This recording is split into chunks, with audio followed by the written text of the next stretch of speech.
Masters of Longevity. Words of wisdom from the longest living people in the world. When we started working on this book, we didn't want to just research the factors that contribute to a long and happy life. We wanted to hear from the true masters of this art. The interviews we conducted in Okinawa merit their own chapter, but in this section that precedes it, we have provided an overview of the life philosophies of a few international champions of longevity. We're talking about supercentenarians, people who live to 110 years of age or more. The term was coined in 1970 by Norris McWhirter, editor of the Guinness Book of World Records. Its use became more widespread in the 1990s after it appeared in William Strauss and Neil Howey's generations. Today, there are an estimated 300 to 450 supercentenarians in the world, although the age of only around 75 of them has been confirmed. They aren't superheroes, but we could see them as such for having spent far more time on this planet than the average life expectancy would predict. Given the rise in life expectancy around the world, the number of supercentenarians might also increase. A healthy and purposeful life could help us join their ranks. Let's take a look at what a few of them have to say. Misao Okawa 117. Eat and sleep and you'll live a long time. You have to learn to relax.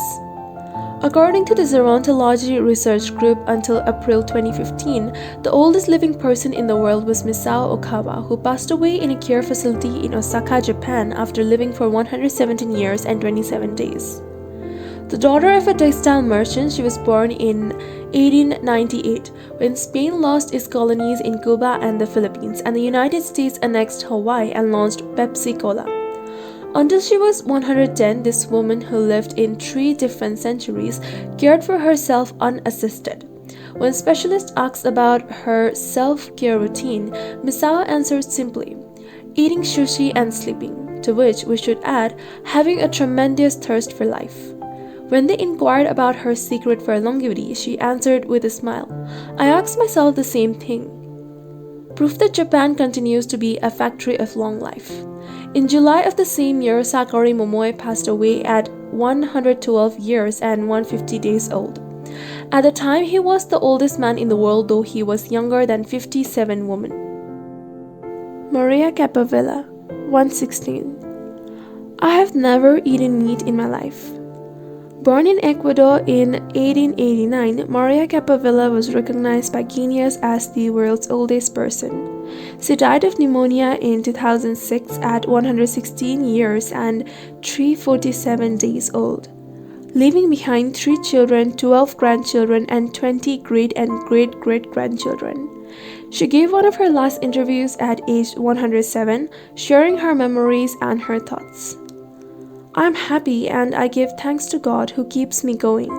I never thought I'd live so long. I thought I would die long ago. My husband, Antonia Cappa, was the captain of a ship. He passed away at 84. We had 2 daughters and a son, and now I have many grandchildren and great-grandchildren.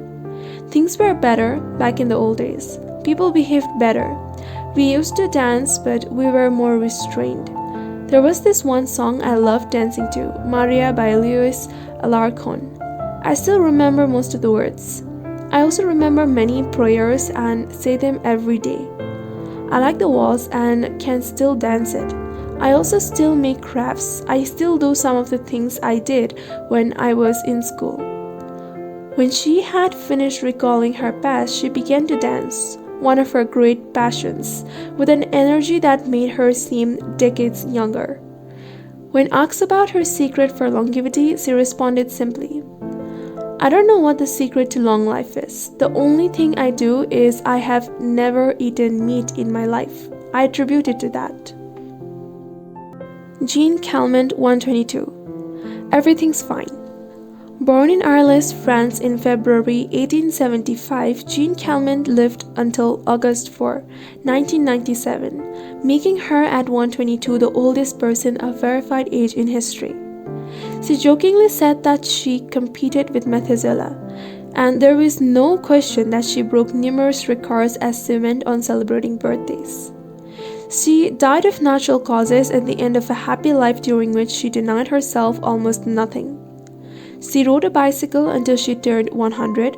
She lived on her own until 110, when she agreed to move into her nursing home after accidentally starting a small fire in her apartment.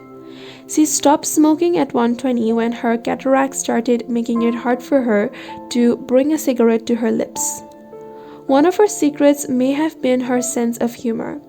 As she said on her 120th birthday, "I see badly, I hear badly, and I feel bad, but everything's fine." Walter Browning 114. If you keep your mind and body busy, you'll be around a long time. Born in Minnesota in 1896, Walter Browning was able to see 3 centuries in his lifetime. He died in Montana in 2011 from natural causes. He had had 2 wives and a 50-year career on the railroad. At 83, he retired to an assisted living center in Montana, where he remained until his death. He is the second oldest man of verified age ever born in the United States. He gave many interviews in his final years, insisting that his longevity stemmed from, among other things, his habit of eating only 2 meals per day and working for as many years as he could. Your mind and your body. You keep both busy, he said on his 112th birthday. You'll be here a long time. Back then, he was still exercising every day. Among Browning's other secrets, he had a habit of helping others and he wasn't afraid of dying. As he declared in a 2010 interview with the Associated Press, "We are all going to die. Some people are scared of dying. Never be afraid to die, because you are born to die." Before passing away in 2011, he is said to have told a pastor that he had made a deal with God. If he wasn't going to get better, it was time to go. Alexander Emish 111. I just haven't died yet. Born in Poland in 1903, Alexander Emish was a chemist and parapsychologist residing in the United States, who, after the death of his predecessor in 2014, became the oldest man of authenticated age in the world. Emish himself died shortly thereafter in June of that year, leaving behind a long life rich with experiences. Emish attributed his longevity to, among other things, never drinking alcohol. "It's not as though I had won the Nobel Prize," he said upon being declared the world's oldest man. "I never thought I'd get to be so old."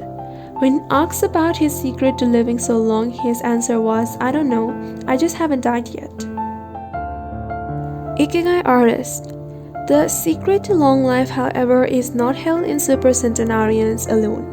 There are many people of advanced age who, though they haven't made it into Guinness World Records, offer us inspiration and ideas for bringing energy and meaning to our lives. Artists, for example, who carry the torch of their Ikigai instead of retiring, have this power. Art in all its forms is an Ikigai that can bring happiness and purpose to our days. Enjoying or creating beauty is free and something all human beings have access to. Hakusai, the Japanese artist who made woodblock prints in the ukiyo-e style and lived for 88 years from the mid-18th to the mid-19th century, added this postscript to the first edition of his 100 views of Mount Fuji 6ALL: that I have produced before the age of 70 is not worth being counted. It is at the age of 73 that I have somewhat begun to understand the structure of true nature, of animals and grasses, and trees and birds, and fishes and insects. Consequently, at 80 years of age, I shall have made still more progress. At 90, I hope to have penetrated into the mystery of things. At 100 years of age, I should have reached decidedly a marvelous degree. And when I shall be 110, all that I do, every point and every line, should be instinct with life. In the pages that follow, we have collected some of the most inspirational words from artists interviewed by Camille Sweeney for the New York Times. Of those still living, none have retired and all still enjoy their passion, which they plan to pursue until their final breath, demonstrating that when you have a clear purpose, no one can stop you. The actor Christopher Plummer, still working at 86, reveals a dark desire shared by many who love the profession. "We want to drop dead on stage. That would be a nice theoretical way to go." Osamu Tezuka, the father of modern Japanese manga, shared this feeling. Before he died in 1989, his last words as he drew one final cartoon were, "Please, just let me work." The 86-year-old filmmaker Frederick Wiseman declared on a stroll through Paris that he likes to work, which is why he does it with such intensity. Everybody complains about their aches and pains and all that, but my friends are either dead or are still working, he said. Carmen Herrera, a painter who just entered her 100th year, sold her first canvas at age 89. Today, her work is in the permanent collections of the Tate Modern and the Museum of Modern Art. When asked how she viewed her life, she responded, "I'm always waiting to finish the next thing. Absurd, I know, I go day by day." Never stop learning. You may grow old and trembling in your anatomies, you may lie awake at night listening to the disorder of your veins, you may miss your only love, you may see the world around you devastated by evil lunatics, or know your honor trampled in the sewers of basher minds. There is only one thing for it then, to learn. Learn why the world whacks and what whacks it. That is the only thing which the mind can never exhaust, never alienate, never be tortured by, never fear or distrust, and never dream of regretting. T.H. White, the once and future king. For his part, naturalist and author Edward O. Wilson asserted, "I feel I have enough experience to join those who are addressing big questions." About 10 years ago, when I began reading and thinking more broadly about the questions of what are we, where did we come from, and where are we going, I was astonished at how little this was being done. Ellsworth Kelly, an artist who passed away in 2015 at the age of 92, assured us that the idea that we lose our faculties with age is in part a myth, because instead we develop a greater clarity and capacity for observation. It's one thing about getting older, you see more. Every day I'm continuing to see new things. That's why there are new paintings. At 86, the architect Frank Gehry reminds us that some buildings can take 7 years, from the time you're hired until you're finished. A fact that favors a patient attitude with regard to the passage of time. The man responsible for the Guggenheim Museum Bilbao, however, knows how to live in the here and now. You stay in your time, you don't go backward. I think if you relate to the time you're in, you keep your eyes and ears open, read the paper, see what's going on, stay curious about everything, you will automatically be in your time. Longevity in Japan. Because of its robust civil registry, many of those verified as having lived the longest are found in the United States. However, there are many centenarians living in remote villages in other countries. A peaceful life in the countryside seems pretty common among people who have watched a century pass. Without question, the international superstar of longevity is Japan, which has the highest life expectancy of any country in the world. In addition to a healthy diet, which we will explore in detail, and an integrated healthcare system in which people go to the doctor for regular checkups to prevent disease, longevity in Japan is closely tied to its culture, as we will see later on.